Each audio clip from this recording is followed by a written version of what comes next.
So the real story of Hanukkah is actually a military victory, and looking at people like our lovely hosts and me, you really can't believe that about Jews. So we've decided to rewrite Hanukkah as Hipster Hanukkah.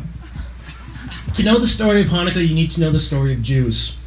Started as a free-thinking monotheistic collective by a part-time bartender and bassist named Abraham. They proceeded to get conquered by several empires, which they themselves called entropy-based performance art. One day, a couple thousand years ago, citing creative differences with the rest of the world, Alexander the Great of Macedonia decided to take over the world. The Jews were at the time being run by the Persian Empire, which Alexander smashed pretty quickly, and he got to the gates of Jerusalem. Naturally, Jewish defenders were very nervous. Alexander got to the front of the army and he yelled to the walls of Jerusalem, "Hey, have you guys heard the new Animal Collective album?" The Jews breathed a collective sigh of relief. This guy got it. So the Jews decided to send out their high priest to talk to Alexander. The two of them stared at each other for 20 minutes in silence. The consummate warrior, Alexander, assumed it was a test of wills. However, the high priest had just gotten a new vaporizer and was currently too high to say a single sentence. Finally, Alexander lit a cigarette, slapped the high priest in the back and said, "Kid, you're all right." The two became best of friends, and their adventures were eventually chronicled by the hit TV show Knight Rider. Alexander entered the city and prayed at all the shrines and let the Jews worship whoever they wanted.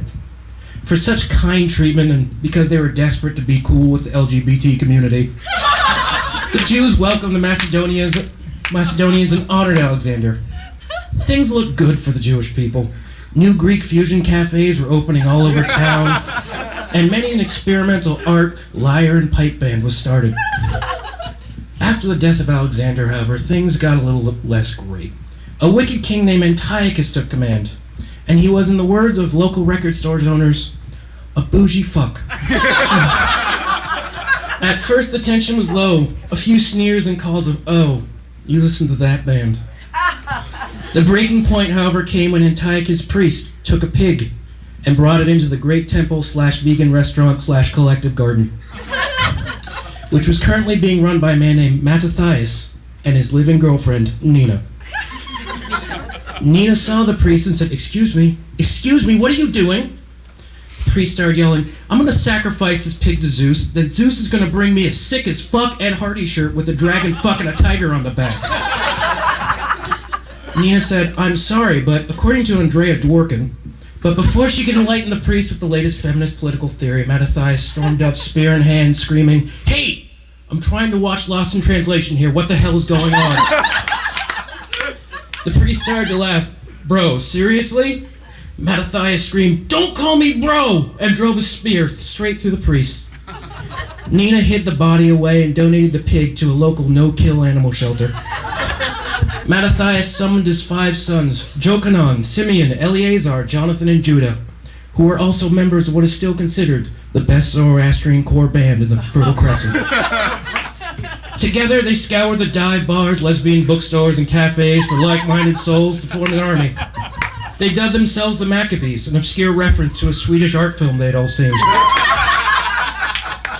Putting on their tightest trousers, their band tunics, and heavy-gauge earrings glittering in the sun, the Maccabee army performed what is considered the first meta-ambush in history, destroying the forces of Antiochus by claiming the entire army had been organized ironically.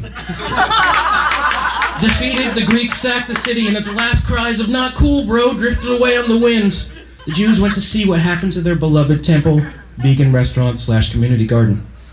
The place was smashed, the Frida Kahlo prints defaced, their hothouse zucchinis devoured, and worst of all, the temple menorah had lost all of their organic, locally produced oil.